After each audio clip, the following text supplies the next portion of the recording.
Oi, gente, tudo bom? Meu nome é Paulinha, eu fiz escalada em 2014. Na Pituba, né? 75ª Point. Oi, gente, eu sou Line, eu fiz a 84ª escalada regular aqui em Salvador, né, de nome Voo, Vivendo a Onda da Oração, e eu tô aqui para conversar um pouquinho com vocês sobre os profetas, né, o que são os profetas? São pessoas que são escolhidas por Deus para falar justamente sobre a palavra, né? Então, essas pessoas, elas são realmente instrumentos de Deus, Deus as escolhe para levar a verdade, falar sobre o evangelho, falar sobre, enfim, o comportamento do cristão. Então, quando essas pessoas falam, é como se o próprio Deus estivesse falando conosco, né? E por isso que é muito importante, o papel dessas pessoas são essenciais, tanto na história do Antigo Testamento quanto no Novo Testamento, né? Existem diversos profetas na Bíblia, diversos profetas são citados, e eu vou falar aqui para vocês agora dois deles que aparecem no Novo Testamento. Bom, o primeiro profeta que eu vim falar para vocês hoje é João Batista. Aqui no Nordeste a gente tem muito essa cultura, né, de São João, então é muito importante que a gente realmente conheça de verdade a história de João Batista. Ele era primo de Jesus, filho de Isabel, e ele foi um símbolo muito grande de humildade, de perseverança e de confiança na palavra de Deus. Na verdade, João Batista, ele foi o último profeta a anunciar a chegada do Messias, que foi Jesus, e ele era muito incisivo e muito realmente verdadeiro no que tange a palavra do Senhor, né? Ele foi responsável pela conversão de muita gente. João, a gente pode perceber que ele é realmente um exemplo para todos nós. Tanto que ele não hesitou de falar a palavra, ele não deixou, né, de falar sobre Deus, de falar sobre o Espírito Santo, até o momento da sua morte, né? Não é à toa que ele foi um mártir da igreja. E, enfim, que a gente tenha realmente nessa perseverança e essa humildade de São João em toda a nossa vida e diante de diversos momentos de dificuldade que a gente passa, porque ele com certeza passou por diversos momentos de dificuldade, mas ainda assim ele não deixou de cumprir a missão que Deus tinha para ele aqui na Terra. A gente já começou falando, né, que os profetas são aquelas pessoas que são, como é que a gente pode falar, né, enviados por Deus, né, que tem alguma missão, alguma tarefa, vamos dizer assim, né, e que eles estão bem próximos de Deus mesmo. E Deus acaba vindo de alguma forma, né, falar com eles para eles poderem realizar alguma coisa aqui na Terra. E para começar, vou falar sobre Moisés, né? Ele foi um profeta do Antigo Testamento, né? E acho que a maioria deve conhecer a história dele. Moisés, ele nasceu no Egito, né? A missão dele era levar o povo, né, os hebreus, que estavam sendo escravizados, né, pelo faraó, para a terra prometida, né, a Canaã. E como foi que tudo começou, né? Ele nasceu no Egito, mas o faraó da época, ele meio que instituiu uma lei, né, vamos dizer assim. Ele queria que todos os filhos homens dos hebreus fossem executados, né? E aí, com isso, a mãe de Moisés pega ele, né, esconde ele, e leva ele até as margens do rio Nilo. E lá, enfim, né, ela deixa ele lá, e ele é encontrado pela família do faraó, que é onde ele é criado, né? Ele é criado junto com os faraós lá, né, e tudo mais. E com o passar do tempo ele cresce, né, e aí ele foge e percebe que os hebreus, né, estavam sendo escravizados, estavam fazendo trabalho escravo, né, trabalho forçado. E ele acaba matando o feitor, né? O feitor era uma pessoa que ele era responsável pelas coisas reais, né? Os interesses, né, dos faraós mesmo. E aí, enfim, ele foge disso, né, pra ninguém descobrir que foi ele que matou esse feitor. Ele foge e vai pro deserto. E lá no deserto, ele fica fazendo atividade de pastoreio, né? Pastoreando e tal. E ele acaba recebendo um sinal de Deus. Um anjo, ele passa essa mensagem, né, através de uma chama, né, de fogo. E essa mensagem fala, né, pra ele, a missão dele era resgatar as pessoas, né, que estavam sendo escravizadas, os hebreus que estavam sendo escravos do faraó, para ele poder libertar essas pessoas e levá-las até a terra prometida, a Canaã. E diante disso tudo, ele vai, né, falar com o faraó, pedindo para poder o faraó libertar os hebreus e tudo mais, e o faraó se recusa. E diante dessa recusa é que começam a surgir as pragas do Egito, né? Algumas a gente conhece. O mar, né, a água ela vira sangue. Tem a questão da invasão dos gafanhotos, né?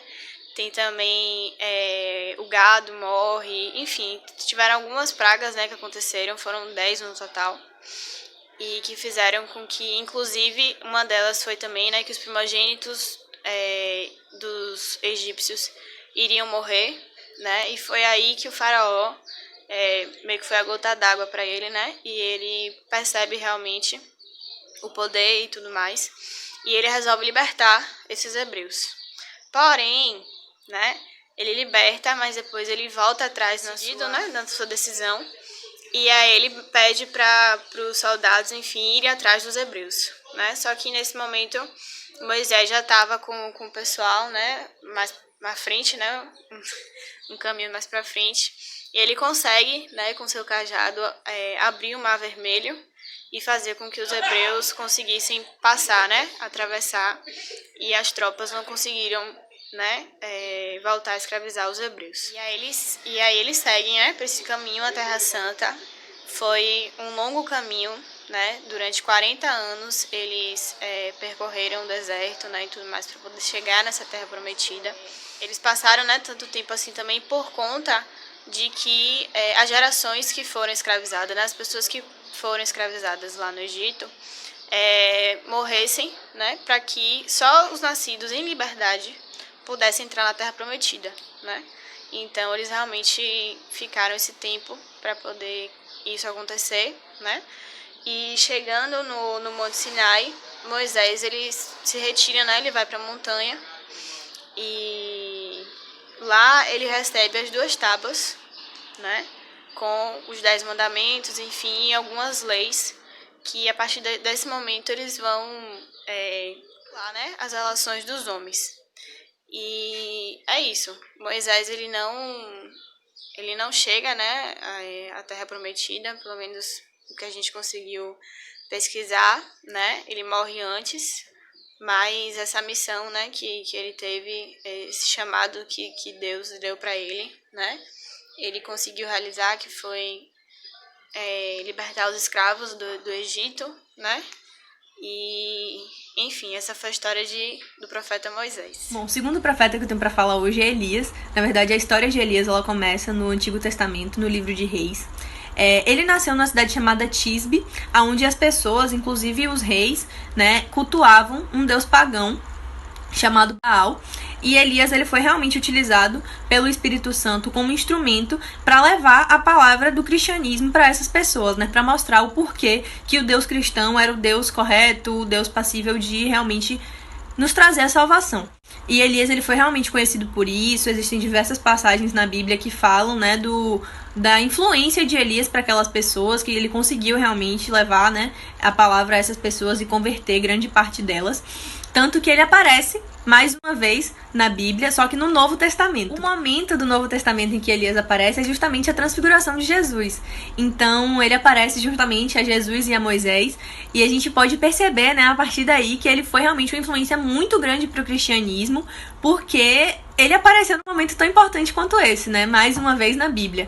Então, a gente também sabe que Elias passou por diversas dificuldades. Imagine como não era difícil ser o único responsável pela conversão, né, para as pessoas daquela cidade, onde todo mundo acreditava num Deus e só você acreditava em outro. Então, ele foi realmente muito importante, ele foi fundamental para a conversão daquelas pessoas, e ele foi um exemplo de humildade e de perseverança, né? Porque mesmo diante de todas essas dificuldades, ele não deixou de confiar em Deus em momento algum, e ele não deixou realmente de acreditar na palavra em um momento algum da vida dele, tanto que existem, né, algumas dificuldades relatadas na Bíblia que ele passou, e que ele realmente orava muito e pedia a Deus proteção, e pedia também para que o Espírito Santo continuasse, né, mantendo ele no caminho para realizar a missão da melhor maneira possível, na missão que Deus havia escolhido para ele aqui na Terra. E assim como aconteceu, né, com os outros profetas citados anteriormente, Deus deu sinais claros a Elias de que ele estava ali por ele, realmente dando proteção a ele, né, porque ele estava no caminho certo. Então, esses sinais foram, por exemplo, chuva de fogo no céu, Deus fez chover fogo. Deus mandou anjos para conversar com Elias 2 vezes enquanto ele estava no deserto fugindo, né, dessas perseguições.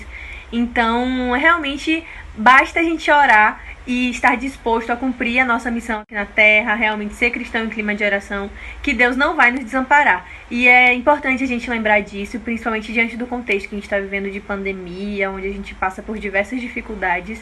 Deus não nos abandona e não nos abandonará nunca, basta que a gente peça a Ele para continuar conosco, sabe? Para que mande sinais, para que a gente possa perceber se a gente está no caminho certo, se a gente está indo em direção a realmente a salvação. Bom, gente, outro profeta que a gente vai falar agora é Isaías, né?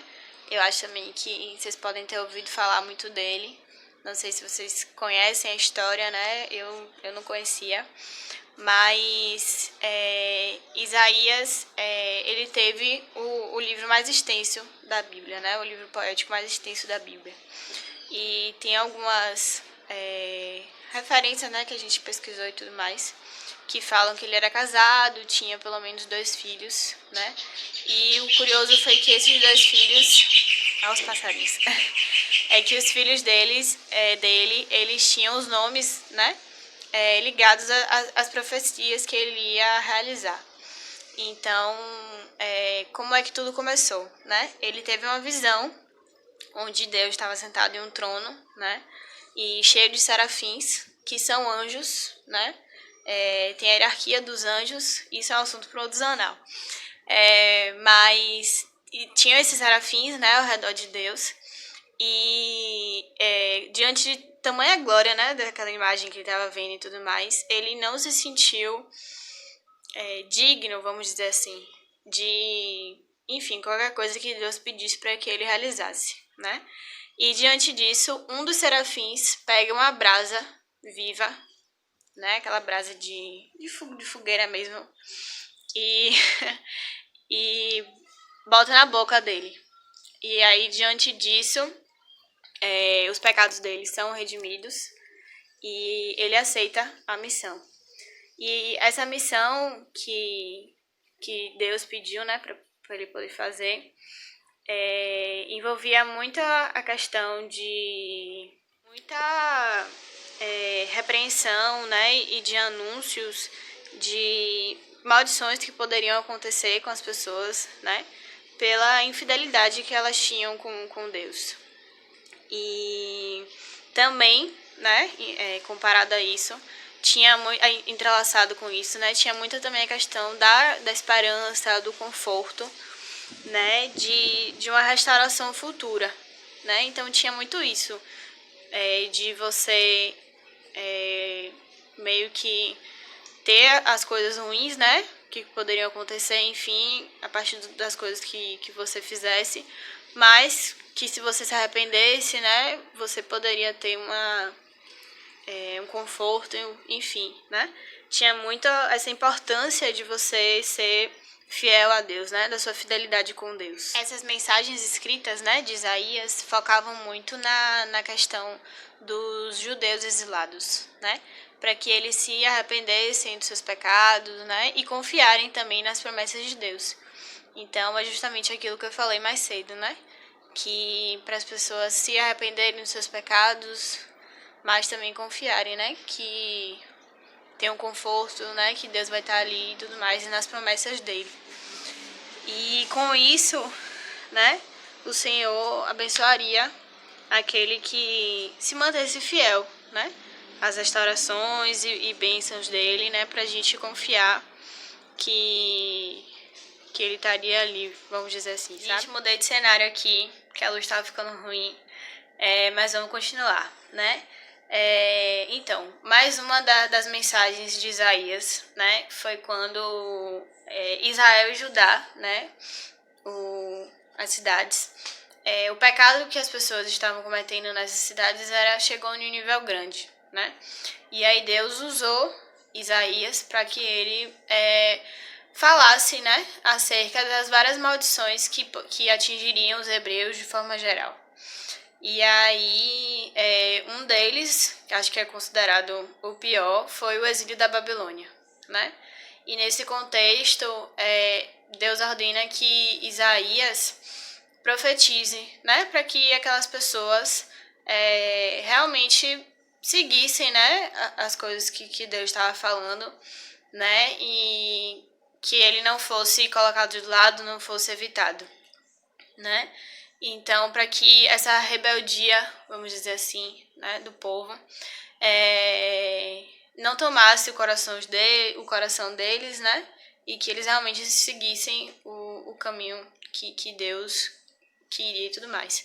E ele também fala sobre as bênçãos futuras, né, de novo, que seguiriam após esse exílio, né, e uma delas iria sobreviver, né, e ele iria retornar para a Terra Santa, para a Terra Prometida.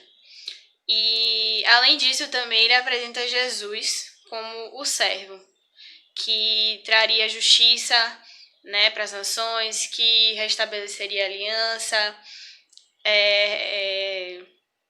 que repararia os pecados, né, da gente e que iria ressuscitar dos mortos. Então, Isaías, ele profetiza tudo isso, né, e Jesus cumpre com todas essas promessas, né, a gente sabe. Então, fica bem marcado isso. E as profecias de Isaías também vão para um âmbito mais futuro, vamos dizer assim, né? Ele também profetiza acerca da restauração após o exílio, falando sobre as maravilhas que aconteceriam, né? Tem uma frase que fala assim, os novos céus e a nova terra, né? Que seria justamente o ministério terreno de Jesus, né, aqui na Terra e tudo mais, e que encontrará seu cumprimento no retorno dele. Então, é justamente isso, né, que ele fala sobre Jesus, tudo o que aconteceria com ele, né, e que aconteceu, e que realmente foi do jeito que ele falou, né, então é sobre isso que aconteceu aqui na Terra e que vai ter seu cumprimento quando ele retornar. Não se sabe exatamente quando Isaías morreu, né? Tem algumas escrituras que falam em algumas datas e tudo mais, mas não se sabe exatamente quando. E também tem algumas que falam que ele sofreu um martírio sendo cerrado ao meio, mas que também não é uma coisa constatada, né?